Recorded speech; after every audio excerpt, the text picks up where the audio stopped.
Bon ben bonjour à tous, c'est Myrmécologue pour une nouvelle vidéo. Déjà je vais vous souhaiter la bonne année, une bonne année 2013, avec tout ce qui s'ensuit, meilleurs vœux, bonne santé, plein de bonnes choses. Noël est déjà passé, alors j'espère que vous avez eu les cadeaux que vous vouliez. Voilà tout. Là je vais vous faire comme vidéo, comme j'avais promis, une vidéo comment construire sa fourmilière. Une petite fourmilière toute simple, c'est pas un gros truc, mais j'espère que ça va vous aider pour faire quelques petits trucs. Oui, qu'est-ce que je voulais dire? Oui, c'est vrai. Là, je pourrais pas la faire en vraiment direct, parce que ça prendrait un peu trop de temps. Et par contre, parce qu'en plus j'ai plus de plâtre et le magasin où je vais acheter le plâtre, il est fermé. Du coup, ça a un petit peu de problème. Enfin bon, mais j'ai plein d'idées, je vais vous montrer comment faire. Ça va être assez simple. Alors déjà, pour commencer, c'est tout bête, mais faut avoir deux verres exactement les mêmes, de préférence. Enfin, c'est un peu logique, mais voilà. Des verres avec le moins de forme possible. Sinon, ça dérange et ça dérange pour la fourmilière et on voit moins bien. Essayez d'en prendre bien sûr des transparents, parce que c'est opaque, c'est inutile. Sauf si vous voulez garder vos fourmilières à l'obscurité, mais enfin c'est comme vous voulez. Voilà, vous avez besoin de deux verres. Une pour l'air de chasse. Normalement, c'est 3 verres. Je me rends compte. En fait, il y aura un moule qui servira à faire la fourmilière. Après, on cassera ce verre-là et on le transvasera dans ce verre-là. Comme ce sera exactement la même forme et tout. Et il y aura besoin d'un troisième verre pour faire l'air de chasse, mais ça, c'est ultra simple. C'est ultra bête. Il n'y aura pratiquement rien à faire, quoi. Voilà. Alors, déjà, dans le premier verre. Hop. Vous aurez besoin de pâte à fixe.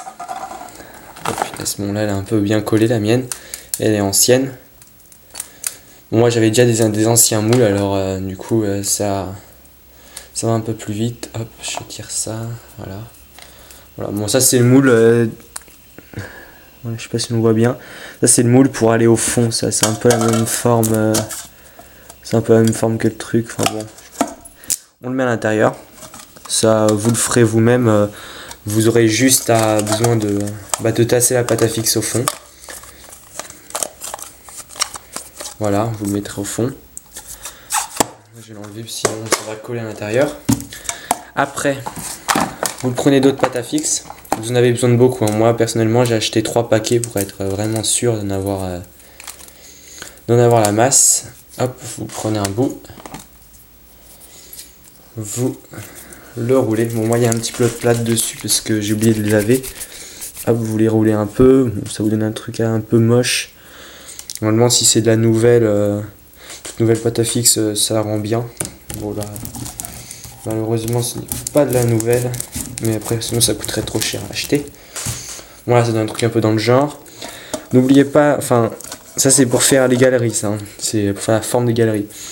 N'oubliez pas de toujours commencer par le bas, sinon ça va être assez dur de les faire passer. Si vous commencez là, ça va être dur de faire celle d'en dessous. Hop, je vais essayer de bien montrer. Commencez, vous le collez, je sais pas, à quelques centimètres, genre 2 cm du premier moule, en gros à peu près comme ça. Voilà. Là c'est assez bien comme ça. Vous les collez tout autour et tout. N'oubliez pas après, entre chaque galerie, de mettre un petit bout de pâte je me comprends, enfin bon, de pâte à fixe, voilà, pour relier la galerie du dessus. Hop, comme ça. Voilà, après vous en mettrez une autre dessus, etc. Voilà, bon, ça c'est la base. Après ça, une fois que vous avez votre moule tout fait et tout, bon, là j'en ai pas fait, alors je peux pas vraiment vous montrer, mais vous voyez à peu près à quoi ça ressemble, quoi. C'est ça partout, quoi. C'est ça tout autour de la fourmilière et sur 3 étages à peu près, plus ça au fond. Vous coulez votre plâtre. Bien sûr, achetez, ah oui, je voulais oublier de vous dire, le plâtre, vous achetez que du plâtre de Paris.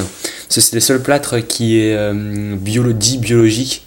En gros, qu'il n'y a pas de trucs chimiques dedans et qui pourraient tuer ou gêner les fourmis. Vous achetez bien du plâtre de Paris. Après, les proportions, moi je sais pas, je fais un peu au pif. Quand vous voyez que c'est assez coulant, enfin moi je fais mieux quand c'est comme ça. Et que ça, comme ça, c'est un peu plus modelable. vous faites couler jusqu'en haut, mais vraiment jusqu'en haut, quoi, la limite, vraiment la limite, quoi. Ça recouvre tout. Une fois que ça c'est fait, bon, vous avez votre truc complètement rempli de plâtre, vous voyez rien. Même les galeries seront un petit peu recouvertes, c'est pas bien grave. Une fois que vous avez votre truc sec, ça va prendre normalement, moi je prends en prise rapide, en gros ça prend 10-15 minutes pour que ce soit bien sec. Vous avez votre... Hop, je vais vite fait en faire une là. Hop, comme ça, petite seconde. Je sais pas si on voit, voilà. Vous avez à peu près votre truc, voilà, comme ça, ouais, bon. C'est vraiment une image, hein, là, faut s'imaginer. En gros, vous aurez juste à casser le verre. C'est le truc. Il sera comme ça. Bon, il n'y aura pas les galeries déjà toutes faites. Hein, vous imaginez qu'il y a du plâtre. En gros, que c'est tout recouvert. On voit plus rien. Quand une fois que vous avez votre truc comme ça, vous voyez bien là, ça va jusqu'en haut là. C'est bien jusqu'en haut. Vous aurez juste à casser le verre. Tout autour et tout, donc je vais pas le faire parce que j'ai pas envie de gâcher un verre, mais vous tirez un peu, vous prenez un paire de ciseaux, vous coupez et tout, vous cassez complètement le verre. Vous aurez votre truc avec tout le plâtre, avec toute la pâte à modeler, enfin la pâte à fixe autour et tout. Voilà, ce sera tout recouvert. Vous prendrez, bon moi je prends personnellement une ligne cassée, hein, bon, faites comme vous voulez. Vous aurez juste à planter, comme normalement vous verrez des petits bouts de pâte à fixe dépasser, juste à planter à l'endroit où la pâte à fixe dépasse, à tirer les deux en même temps, à passer sous la pâte à fixe, à tirer, etc. Et petit à petit vos galeries vont apparaître en sachant que le plâtre vont s'enlever, et si vous voulez, genre, c'est des petits bouts qui dépassent, vous limez un petit peu, enfin bon voilà, pas trop non plus, pour pas que ça se casse, parce que c'est quand même du plâtre, ça reste assez fragile. Voilà, vous aurez votre truc comme ça, à la fin, ça va donner un truc dans le genre. Là je l'ai pas trop bien faite parce que il y avait encore de la place, mais ça vous pouvez le faire quoi. Entre chaque et tout ici j'aurais pu en mettre. Ce que vous devez faire après, voilà, vous avez votre deuxième verre. Tout ce que vous avez à faire c'est en premier, là c'est pour le réservoir. Vous n'êtes pas obligé d'en mettre, mais c'est mieux quand même. Pour certaines espèces comme genre les Lassus niger, moi personnellement j'en ai pas mis, ça les gêne pas trop, même si de temps en temps faut mettre plus souvent de l'eau quoi, dans des petits bols et des couteaux humides et tout, c'est plus utile. Mais sinon si vous n'avez pas besoin de, si vous voulez pas vous gêner, vous avez juste à mettre un réservoir. Mais par contre le problème du réservoir c'est que le plâtre il s'use plus vite quoi. Et voilà, et il devrait la changer plus souvent. Mais personnellement c'est toujours mieux d'avoir un réservoir. Alors après, voilà, une fois que vous avez ça, vous creusez avec la lime, hop, je sais pas si on voit bien, hop, un petit creux là, je vais le mettre comme ça pour voir, ça va être l'endroit où il y aura le trou pour pouvoir mettre de l'eau dans le réservoir. Vous aurez bien sûr grâce à ça un petit espace entre les deux, ça c'est l'espace où il y aura l'eau. Vous prenez la fourmilière qui normalement est toute propre. Vous la mettez bien en face de chaque rayure, hop, voilà. Là, elle est parfaite à la taille, ça fait une belle petite fourmilière. Vous avez l'espace pour le réservoir, comme j'ai dit, c'est pas obligatoire, mais c'est toujours mieux. L'espace pour le réservoir. Bon, là, il n'y a aucun trou, alors vous dites comment les fourmis vont passer. C'est une bonne question. Alors, vous avez besoin, cette fois-ci, soit d'un... comment ça s'appelle, une allumette et une aiguille, soit d'un fer à chauffer. Oups. Ouais, c'est ça, c'est un fer à chauffer, ça coûte pas cher, ça coûte 10 € dans des magasins. Moi je les trouve à 10 €, alors je l'utilise assez souvent. J'en fais pour les fourmilières en plexiglas ou les trucs dans le genre. Peut-être que j'en ferai une pour les fourmilières en plexiglas, mais c'est beaucoup plus long et c'est plus dur. Voilà, bon, vous le déroulez, etc. Ça vous savez faire. Vous le branchez, vous attendez que ça se chauffe un peu, et une fois que vous avez fini, vous aurez juste, il faut faire très attention, ça fond très vite, hein. Vous avez juste à appuyer dessus et vous verrez il y aura un trou qui se forme. Là à ce moment là vous aurez besoin d'un petit tube, enfin du tube que vous voulez pour la forme, la taille du trou. Vous aurez juste à regarder, oui, exemple, là ça rentre pas, alors du coup faut un peu l'agrandir, ou dès qu'on voit que c'est un tout petit peu trop grand, bah, faut directement le mettre et après on comblera avec un petit peu de coton, c'est pas bien grave, ça gêne pas les fourmis et au moins on est sûr qu'elles s'évadent pas. Voilà, une fois que vous avez fini, vous aurez vos trous. Voilà, là il y a déjà les trous. Moi personnellement j'en fais 2 pour les sorties et entrées des fourmis et un petit pour le réservoir. Une fois que vous avez vos trous, oui, ce qui est bien avec ces fourmilières aussi, c'est, j'ai pas dit, mais là si vous voulez l'enlever, c'est tout simple, vous avez juste à taper un petit peu et hop, elle sort toute seule. Et le verre il est pas pété ni rien. En gros c'est ultra simple pour laver, etc. Vous avez juste à placer bien le trou pour le réservoir dessus, je sais pas si on voit bien. Hop, bon, là c'est un petit peu couiné, c'est normal parce qu'il y a les trous qui sont en place. Voilà. Là vous avez votre fourmilière avec tous les trous, etc. Normalement c'est déjà un très bon début.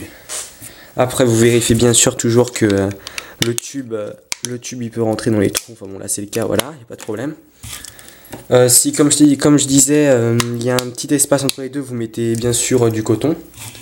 C'est toujours utile. Et comme moi j'ai fait 2 trous, j'en ai pris un petit bouchon. Là, hop, qu'on peut acheter. Enfin bon, là, je l'ai recouvert de coton. Et hop, grâce à ça, j'ai bouché un trou. Et voilà, normalement ça tient. Là j'ai pas bien enfoncé, mais voilà. Là les fourmis elles peuvent pas sortir. Voilà. Une fois que vous avez ça, il reste plus que l'air de chasse. L'air de chasse, ça va prendre 2 secondes, ça dure pas bien longtemps, c'est très simple à faire. Aucun problème. Bon, normalement, j'aurais dû faire la vidéo en 2 parties, mais c'est pas grave. Hein. Voilà. Au moins, c'est fait. Pour l'air de chasse, vous avez besoin, comme je disais, d'un 3e verre. Là, c'est tout simple. Il n'y a besoin d'aucun moule, de strictement rien. Vous avez juste besoin de couler une petite dalle de plâtre jusqu'à où vous voulez. Hein. Ça dépend de la taille que vous voulez fasse de l'air de chasse. Moi, personnellement, je le mets jusque là. Ça suffit largement. Vous refaites un petit trou avec le fer à chauffer. Et ça vous donne ça, là. Ça. Bon, là, elle a déjà été utilisée un peu sale. Bon, j'ai mis un scotch parce que, comme je disais, il y avait un petit trou et les fourmis pouvaient passer. Voilà, ça vous donne ça. Et grâce au tube, mais bien sûr vous utilisez le même tube pour faire les 2 trous, hein, sinon ça va pas rentrer. Hop, grâce au tube, hop, vous avez juste à rentrer les trucs de chaque côté. Bon, ça craque un petit peu, enfin bon, voilà. Et ça vous donne votre fourmilière. Bon, elle est sale, hein, vraiment sale. Voilà, déjà là vous êtes tranquille. Après, bien sûr, quand vous aurez votre tube avec les fourmis dedans, bah vous avez juste besoin de soit vous y allez à la façon bourrine et vous déversez, soit vous faites un trou de l'autre côté de l'air de chasse, vous le reliez à ce tube là et vous attendez qu'elle sorte. Enfin là, voilà, c'est vraiment comme vous voulez.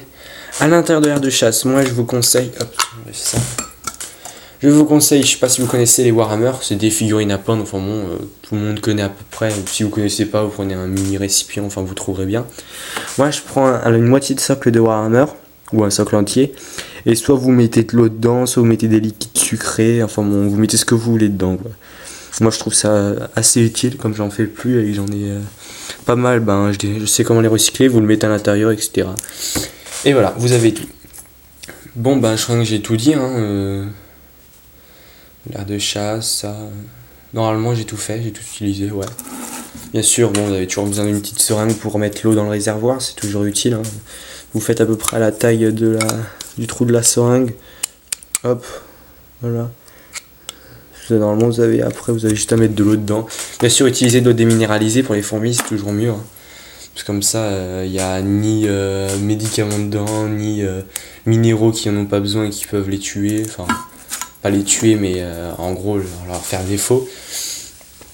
À part ça, voilà, j'ai tout dit. Bon ben voilà, c'était une petite vidéo de fourmilière. Si vous en voulez d'autres, je peux essayer de faire en plexiglas, mais je suis pas sûr du résultat, parce que c'est très long à faire. Si vous voulez absolument que je vous montre comment couler le plâtre, à la limite, je peux, dès que le magasin il réouvre, et dès que j'ai le temps, ben, je vous montre juste la partie où, je pense pas que j'aurai besoin de toute la refaire la vidéo, juste la partie où il y a besoin de couler le plâtre. Oh, sinon,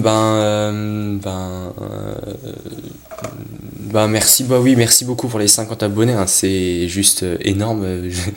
Une vidéo de fourmis avec une chaîne de fourmis avec 50 abonnés, c'est un peu énorme. Merci beaucoup, hein, ça me fait vraiment plaisir. Enfin, ça me fait tout drôle, quoi. Enfin bon.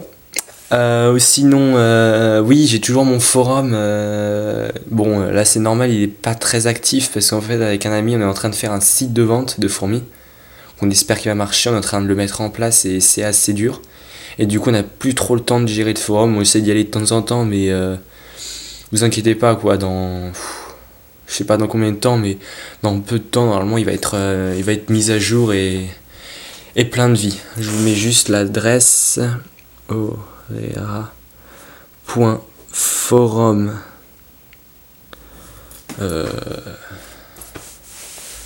Mince, c'est bon. Je mettrai l'adresse dans la description parce que là j'ai même plus en tête, je suis trop bête. Je vais pas dire de conneries parce que sinon ça va vous induire en erreur.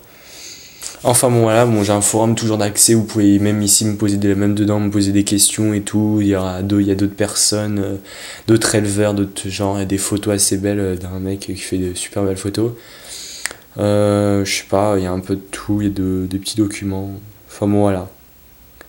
Bah sinon, si vous n'êtes pas abonné, vous voyez cette vidéo, abonnez-vous, hein, c'est toujours ça. Comme je disais, on est déjà à 50 et... non, même 51. Ça me fait super plaisir et ça me donne du courage pour faire des vidéos, même si je sais que j'en fais pas très souvent. Mais j'essaie d'en faire le plus souvent possible.